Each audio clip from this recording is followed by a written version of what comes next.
اور تم خود اس بات کو جانتے ہو کہ ہم اس کی قدرت ہمیں حاصل نہیں اور یہ ہمارے لیے ممکن نہیں، اور پھر بھی اس کو بیوقوف بنا رہے ہو۔ اور وہ جو بیوقوف بنتے ہیں اللہ تو انہیں اجر دے گا، مگر یاد رکھو تم اپنی ہی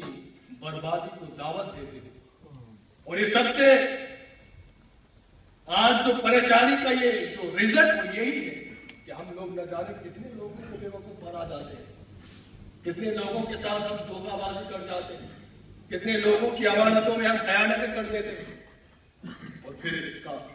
صلہ ہمیں یہ مت سمجھے کہ آخرت میں ہی ملنا ہے، بلکہ دنیا میں بھی اللہ تعالیٰ ہمیں اس کا عذاب دے دیتا ہے۔ آخرت میں تو ملنا ہی ہے، مگر دنیا میں بھی جو کچھ ہمیں اللہ رب العزت کی طرف سے جو کچھ ہم نے یہاں دنیا میں کسی کو بیوقوف بنایا ہے، تو گویا اللہ تعالیٰ تو بادشاہ ہے، وہ جاننے والا ہے، تم اسے تو بیوقوف بنا رہے ہو، مگر یہ بھول گئے کہ جو تمہارا رب ہے وہی اسی کا رب ہے، جو تجھے کھلاتا ہے وہی رب اسے کھلاتا ہے۔ آج تو اسے بیوقوف بنا رہا ہے، مگر یاد رکھ اللہ تعالیٰ تجھے معاف نہیں کرے گا۔ آج کے دور میں یہ باتیں عام ہیں، عام تو بڑی عام ہے،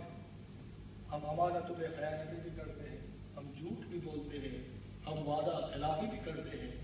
ہم لوگوں کو نقصان بھی پہنچاتے ہیں، کیونکہ ہمارا دل جو ہے وہ مردہ ہو چکا ہے، قرب قیامت ہے۔ ہمارے دلوں میں حلال اور حرام کی جو تمیز ہونی چاہیے وہ نہیں رہی۔ ہم جب کوئی اشیاء کھاتے ہیں تو ہم یہ نہیں دیکھتے کہ یہ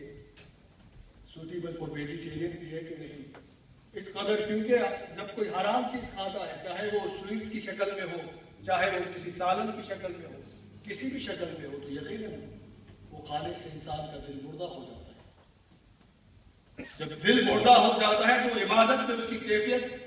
عبادت میں دل اس کا نہیں لگتا۔ پھر نماز پڑھنے بھی آئے گا تو بس وقت دیکھے گا کہ کب وقت پورا ہو تو میں بھاگوں فوراً یہاں سے، کیونکہ روحانیت جو ملنی ہوتی ہے اللہ رب العزت کی طرف سے وہ روحانیت نہیں مل پاتی۔ حضرات گرامی، ہمیں خود اپنے آپ کو تبدیل کرنا ہوگا، ہمارا سویا ہوا ضمیر اسے جگانا ہوگا، اور یقیناً یہی وقت ہے کہ آج اگر ہم اپنے سوئے ہوئے ضمیر کو جگائیں اس سے قبل کہ ہم سو جائیں، آج ہم اپنے دل جو مردہ ہو چکا ہے اس کو جگائیں کہ اس سے قبل کہ یہ دل ایک دن بند ہو جانا ہے۔ آج ہم نمازوں کو ادا کریں، کیونکہ قرآن تو یہ کہہ رہا ہے، قرآن تو یہ فرما رہا ہے کہ نمازوں کو پڑھنے والے تو بے حیائی سے رک جاتے ہیں، مگر آج کے دور میں تو نماز پڑھنے والا ہی بے حیائی کرتے نظر آتا ہے۔ نماز پڑھنے والے کے بارے میں تو قرآن نے فرمایا کہ وہ جھوٹ نہیں بولتا، مگر آج مسجدوں کے اندر بیٹھ کر جھوٹ بولا جاتا ہے۔ قرآن تو یہ کہہ رہا ہے کہ نماز پڑھنے والا کبھی شراب کے قریب نہیں جائے گا، کبھی زنا کے قریب نہیں جائے گا، کبھی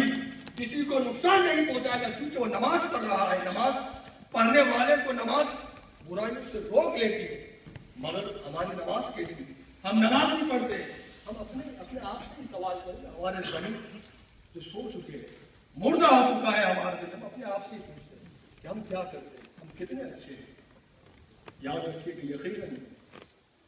نماز برائی سے روکتی ہے کہ جب نماز کو نماز سمجھ کر پڑھا جائے۔ اللہ کا ہر وعدہ سچا ہے، ومن اصدق من اللہ قیلا، تو اللہ سے زیادہ سچی بات کس کی ہے؟ مگر آج معاملہ بالکل اس کے برعکس ہمیں نظر آتا ہے۔ ہم کامیابی ڈھونڈتے ہیں کہ کامیابی ہمیں مل جائے، کامیابی کی طرف گامزن ہوں، مگر مسجد ہی سے مؤذن 5 مرتبہ یہ سزا دیتا ہے کہ حیا علی الفلاح، آؤ کامیابی کی طرف، مگر ہم پتہ ہی نہیں ہم کہاں کھوئے ہوئے۔ حضرات گرامی، اگر ہم بے نماز ہیں تو ہمیں نمازی بنانا ہوگا، اس سے قبل کہ ہماری نماز جنازہ پڑھی جائے۔ ہمارے دل اگر مردہ ہے تو اپنے رب کو راضی کرنا ہوگا کہ اس سے قبل کہ بعد میں ہمیں موقع نہ ملے، بعد میں بربادی کے سوا کچھ ہاتھ نہ آئے۔ اللہ کریم ہمارے حالوں پر رحم فرمائے، اللہ کریم ہمارے تمام صغیر اور کبیرہ گناہوں کو معاف فرمائے، محبت اور اتفاق عطا فرمائے۔